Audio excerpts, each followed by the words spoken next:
Raila Odinga defied the government. Because he was saying he was also blocked when he was trying to access Kamukunji. Blocked by who? By the police.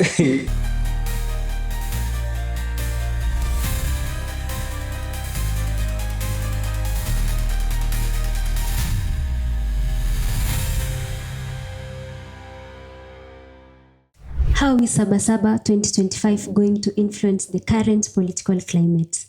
This is what we are going to talk about on the Political Oracle with Dr. Mike Ondonye. My name is Pendo Setim.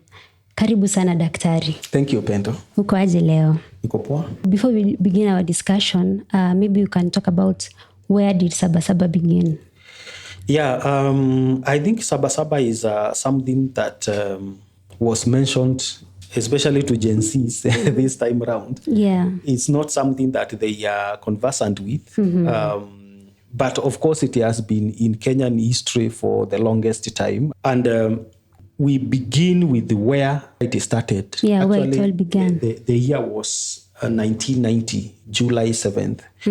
That is when many Kenyans congregated at Kamukunji in their thousands. And the main aim actually was to defy the government's ban of the protests that they were planning to do the same day. And they had planned those protests actually to call for the end of one-party system that had lasted for some time.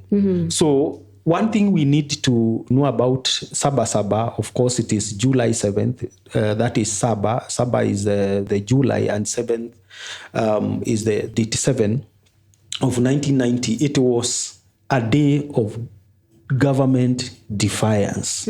So it was meant to defy the orders by the government not to congregate and to call for a multi-party democracy or the end of one-party rule in Kenya. And it was actually led by the leaders like Kenneth Matiba. And Kenneth Matiba, in all his life, actually he lived to celebrate Saba Saba. And also Charles Rubia was another leader, and then Jaramogi Oginga Odinga. These were the key leaders who called for the rally. And their demand was very simple. They sought to an end to the KANU monopoly of power, and they were pushing for democratic reforms. So that is how it happened. And how did the government respond? The rally was declared illegal, first of all. Riot police cracked down violently, and it leads to detentions without trial and also some fatalities. And the aftermath of that, of course, after the brutal crackdown, there was now the formation of what now we know as civil society. Yeah. It galvanized, it became a bit strong. They started now the youth activism. You've heard me many times talk about the 1990s Young Turks. That is when the Young Turks were born. And they continued snowballing towards now the 1992 elections, the 1997, and then, of course, later 2002, when Kibaki took over and President Moi retired. So why it matters is we need to understand, first of all, it is usually a symbol of resistance. So Saba Saba is used as a symbol of resistance. Number two, it is used to marshal civil courage and also democratic aspirations. So that is what we can understand about Saba Saba. That is when it started. I don't think there was any Gen Z who was born at that particular time. Maybe their parents, because at that particular time we are still giving birth to millennials. And that is why the other day we didn't see a lot of excitement, especially from Gen Z. And actually there is someone who said before June 25th, they were saying the June 25th is going to replace Saba Saba. It was an issue of generational explanation. We are trying to say the generation that is here now, they don't know about Saba Saba, including the millennials. They know very little about Saba Saba, especially their direct involvement. Because people who were involved in that are former generations, Generation X, and also the And boomers. the early millennials. And the early millennials, who actually they are very few, if they were there. Because if there was an early millennial in 1990, the oldest millennium was 10 years. Because the first millennium was born in 1981. So how old was the first millennium in 1990? Around 10 years. 9 years. Yeah. So there was no involvement of millennials in Sabasaba. Yeah. So Sabasaba is 2 generations old. Actually now 3 generations. Okay. Yeah. And ever since 1990, the Sabasaba has been commemorated in the early 2000s, the early 2010s. Yeah. And now in 2025, there seems to be a different approach to Sabasaba. Yeah, so maybe we can discuss Raila's involvement in the 2025 Sabasaba commemoration. I think it is something that shocked the nation, first of all, for Raila to say that he will be joining the Saba Saba movement. Because we know Raila as a person who is in government. In a de facto way, Raila is in government. Yeah. And as I have said, Sabasaba is usually a symbol of resistance to the government.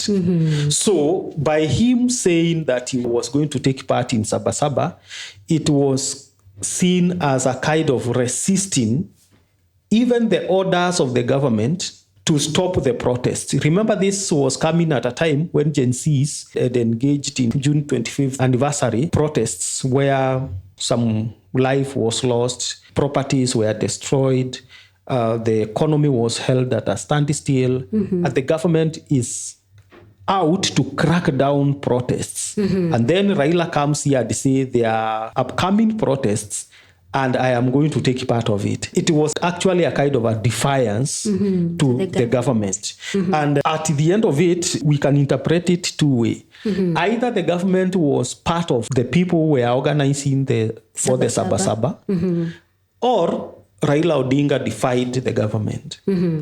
Because he was saying he was also blocked when he was trying to access Kamkunji. Blocked by who? By the police. I think we play a lot of politics sometimes in this country. If we go by the second assumption that he knew and his friend Ruto knew that Raila is going to be part of it, they must have talked. Yeah.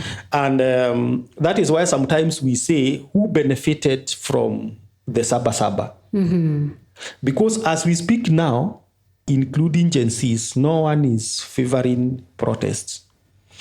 Actually, Saba Saba protests brought a lot of destruction, a lot of thuggery, a lot of loss of life. Many people lost lives. Yeah, others were injured also. Others were injured.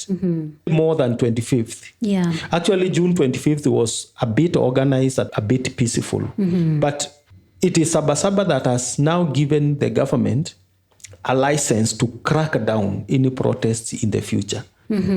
So who is benefiting from Sabasaba? Yeah. Because if you understand that, then you understand maybe the government could have had some organizing, because this was not a Gen Z movement. Yeah. It had nothing to do with the Gen Z. It had everything to do with the civil society, maybe NGOs, and the contest between them and the government. Yes. Okay. So that is my take. And as to how Raila now became part of it, of course, is something we need to look at it from different perspectives to analyze it. Yes. Because ever since the 1990s, Raila has identified himself with Sabasaba, and he has said he's the person behind the history of Sabasaba. Yes. So now when things are changing, the future of Sabasaba is also changing. Maybe we can talk about that as well. As I have mentioned, there was that narrative that Sabasaba is being replaced by June 25th.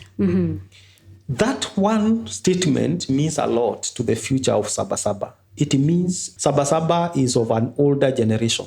Gen Zs and millennials know nothing about Sabasaba. They could be beneficiaries of what Sabasaba brought, but they were not involved. They were not there. They were children. So they will see this as a movement, that the fact that Raila Odinga is coming on board to celebrate it, it means it is the anniversaries and also the celebrations of his generation. but not of millennials generation. It cannot be carried over. So is there a future of Saba Saba? I don't think. That is why I said also, during the Sabasaba movement, it had nothing to do with the Gen Zs. And if there are Gen Zs who took part, they were doing that because of either the overflow of the emotions of 25th June, or they were hired to do that. Okay. Yeah. All right. And how will this affect the succession of presidential politics now? Raila Odinga is a politician who is unpredictable. And what I am seeing, of course, he is in government. And the smartest way of playing politics could be Raila Odinga can come out for some time, try to criticize and contradict the government here and there. But at the end of it, he might end up endorsing William Ruto to be president. And if Raila Odinga is going to be in the ballot, he will be there to spoil ballots so that Ruto can be elected as president. Whichever the way, he can endorse him directly or he can decide to vie. And he knows if he does that, he will spoil the votes for those people who say, I cannot elect Ruto, but I can elect Raila Odinga. So there are those people who, even when Raila says, elect this person, they will not. They will not elect William Ruto even when he is endorsed by Raila Odinga. There are people who will elect William Ruto because he has been endorsed by Raila Odinga. There are people who cannot elect William Ruto because he has been endorsed by Raila Odinga. And that is why maybe they are trying waters to see whether at the end of it, they can play some politics here and there. And it's a political strategy. That is what politics is made of. So we cannot say they are doing the bad thing. If at all, that is what they are doing. And although I suspect that is what they are doing. They are doing, yeah. Okay. And also Raila's reaction towards Saba Saba, he was saying that he wants a national conclave, something like a dialogue between the civil groups, the youth, the government. Yeah. Of course, another thing I've not mentioned earlier before, even when Saba Saba has been a moment of defiance to government, the 2025 Saba Saba is a very different thing. It brings about another aspect of it. Okay. That this could be a tool that the government can use also to try to consolidate their power. And to try to justify some of their actions. Okay. And the reason why I'm saying this, because I know Raila Odinga is in government. Is he defying the government really? Or he is trying to use this as a tool of consolidating power and consolidating support? So when Raila Odinga talks about the conclave and he says that he is going to bring about the youth, he is going to bring on board the civil society, religious leaders, professionals and political actors to tackle urgent issues like police brutality. How will youth tackle police brutality? How will civil society tackle youth unemployment? How will religious leaders tackle corruption? How will political actors tackle economic inequality? These things do not align. This conclave cannot tackle these things. These things can be tackled by the government, for which Raila Odinga is part of the government, for which Raila Odinga can just call William Ruto and they can talk. So he is trying to divert the role of the government to go to a conclave that he is trying to create. And that is why they are now using Saba Saba. Not only as a symbol of resistance to the government, but now as a mobilizing tool to the government, and also to divert attention from the real issues that the government is supposed to be talking about, to be tackling. Okay. And now he is taking it now to this, he is calling conclave. How can they do that? Do they have the power and the resources? No. So it's just politics. Okay. Yeah. Now, and finally, since Raila has been using Saba Saba to build his legacy, can other politicians do the same? Of course, what we call the historical moments are used by many politicians. to consolidate power, to consolidate influence, and also to brand themselves. So like the June 25th, we are seeing it now coming out clearly that I can tell you next year, in the next 2 years, we are going to see the June 25th being actually appropriated by politicians in a way that they use it to consolidate the young people, to tell the young people we are together and try to make relevance out of it and to brand themselves. So it is very much possible. But Sabasaba is ended. I don't think Sabasaba is going to have any influence. It has served its generation and it should die. But the young people, the millennials and the Gen Zs will identify maybe with another day, for example, the June 25th, and it is going to be a bit powerful, and they are going to use it. If this thing is not handled correctly, by the time we are coming to the June 25th of 2027, it will be hotter and it will be more organized and more powerful and forceful than we are seeing today. So the next big day that we are likely to see an historical memory, I think, is of June 25th. Yes. Okay, Daktari, thank you so much. We've come to the end of this discussion. Until we meet next time, bye-bye.